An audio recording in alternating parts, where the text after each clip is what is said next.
Magandang gabi po at narito po ang update na balita ukol sa bagyong si Nina. Ito po ang ating Severe Weather Bulletin number 8 at inilabas po ito kaninang alas 8 ng gabi.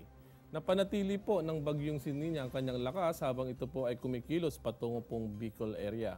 As of 7 p.m., ang mata ng bagyong si Nina ay nasa layong 355 kilometers silangan po ng Birac, Catanduanes. Taglay pa rin po nito ang malakas na hangin na umaabot ng 175 km bawat oras at bugso ng hangin na umaabot ng 215 km bawat oras. Ito po ay kumikilos kanluran hilagang kanluran na may bilis na 15 km bawat oras.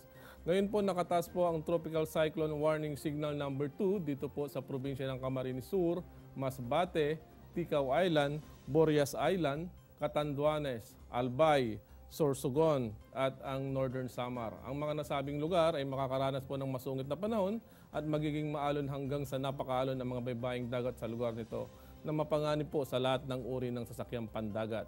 Samantalang ang Tropical Cyclone Warning Signal number 1 ay nakataas naman po dito po sa Metro Manila, Bulacan, Cavite, Laguna, Batangas, Rizal, Quezon, Pulilio Island, Camarines Norte, Aurora, Romblon, Marinduque, Occidental Mindoro, Lobang Island, Oriental Mindoro, Aklan, Capiz, Samar, Eastern Samar, Biliran, Leyte at Bantayan Island. Ang mga nasabing lugar ay makakaranas po ng mga pagulan at pagbugso ng hangin.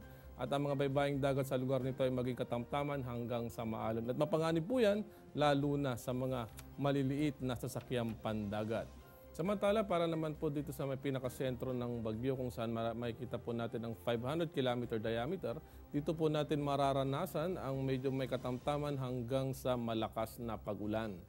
At sa ngayon po, base rin po sa analysis natin, inaasahan po na ang bagyong si Nina ay kumikilos patungong Birac, Catanduanes at ito po inaasahan na magla-landfall sa linggo po ng gabi, mga alas 6 hanggang alas 8, December 25, dito po sa Birac, Catanduanes. At habang ito po ay kumikilos, inaasahan din po na pagdating ng December 26, Lunes po yan, mga alas 4 hanggang alas 6 ng gabi, inaasahan na po na makakalabas na po ito ng kalupaan ng Batangas area. Samantalang sa Miyerkules naman po ng umaga, December 28, inaasahan na po na makakalabas na po ito ng Philippine Area of Responsibility.